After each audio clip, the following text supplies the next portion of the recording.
Hello, welcome back to my channel. I'm Lena. This is Lena's Bookshelf, and today we are going to talk about all of Riley Sager's books. So I have all of his books here.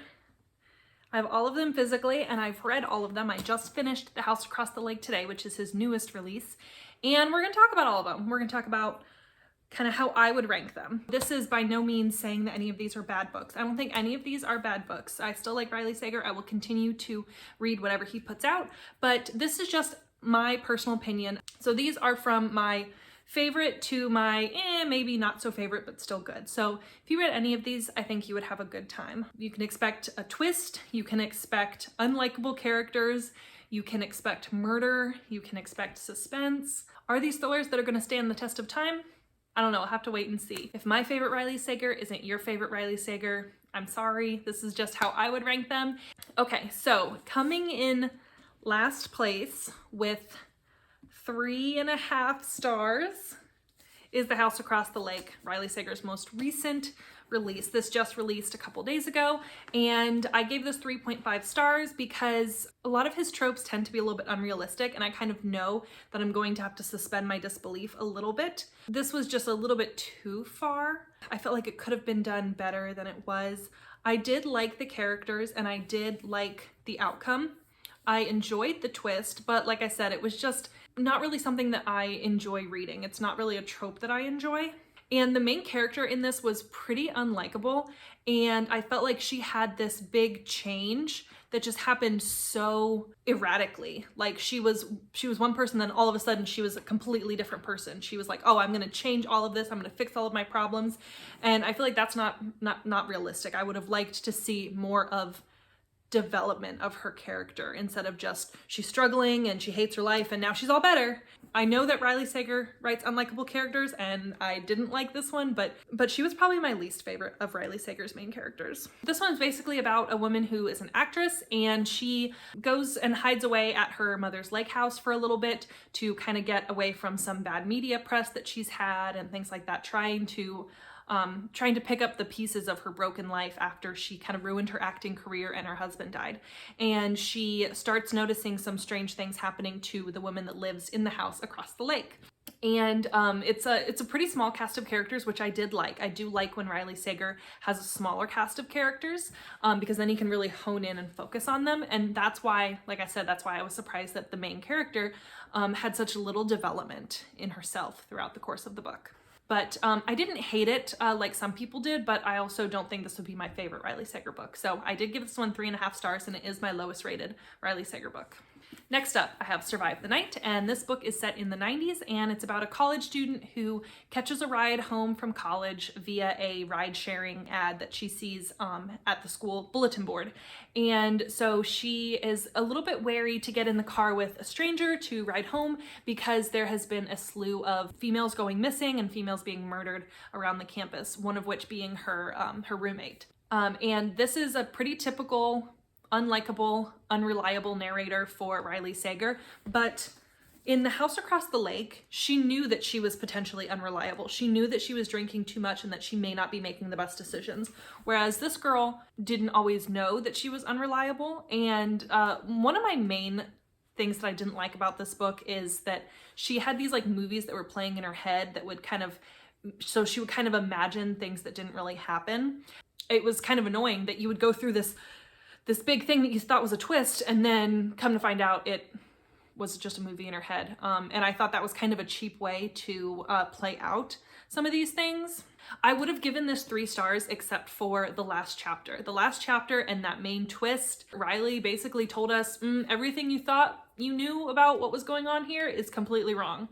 And I liked that. I did not see the twist coming, and I enjoyed the resolution of it.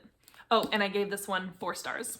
My next 4-star book by Riley Sager is Final Girls, and this was his first release, and I might have to reread this one because I feel like if I went back and read it again, it might even be a 5-star book for me. But I read this when it first came out in 2017, and this is about a girl who basically escapes a massacre. She and a bunch of her friends were attacked in the woods, and they were all massacred by the serial killer. So she was the final girl, the one survivor from that massacre. And then years later, she starts noticing some weird things, and she thinks that the serial killer is coming back to finish the job. And I think I rated this 4 stars because I really didn't like the character, not realizing that that's what Riley Sager does. He writes unreliable, unlikable characters. And I've grown to really appreciate that about his writing because he does do it very well. But I think I just wasn't ready for it. I was expecting to really be rooting for the character in this, and I really wasn't. Also, I read this before I was more into horror, and this definitely has some more horror aspects versus the others of more thriller suspense. Not that this is particularly a horror book, but it definitely has more horror book elements, more slasher type elements than some of his other books. All right, so now we're into the top 3 books, and all 3 of these books I gave 5 stars.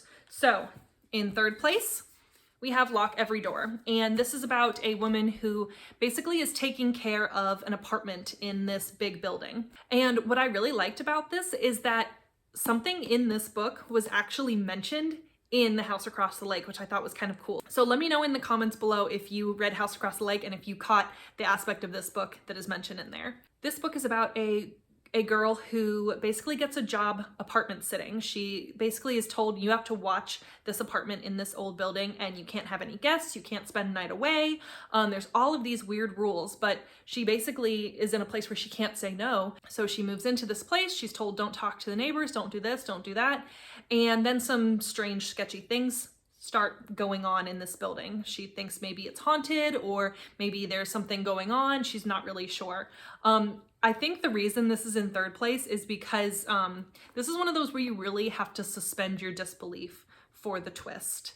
It's a cool twist, and it was never something that I ever saw coming, but I was kind of like, really? I don't know about that. It was almost a little bit too out there for me, but I still really enjoyed it, and I think I read this one in a day. I think all of these 3 that I rated 5 stars, I think I read them all in a day.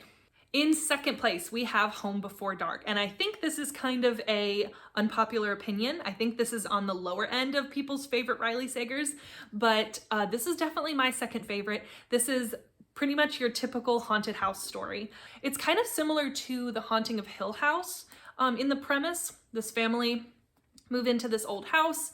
They only stay there a couple weeks because they're so scared thinking it's haunted that they leave.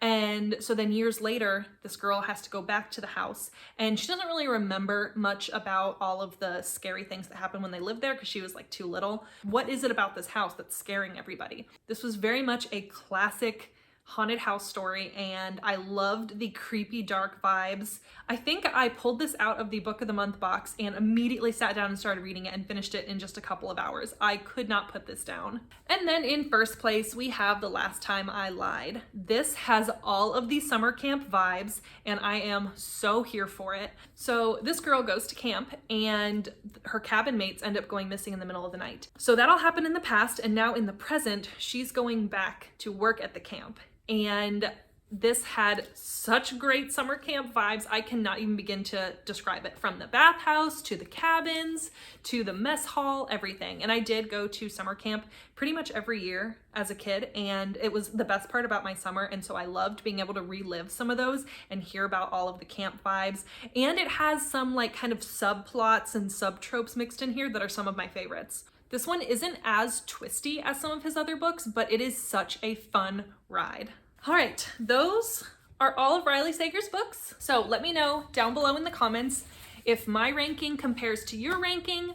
Let me know which Riley Sager books you've read, if you've read any of them, if you've read all of them, which one is your favorite. Please make sure you hit that subscribe button. It really helps out my channel, and I'll see you in my next video. Bye.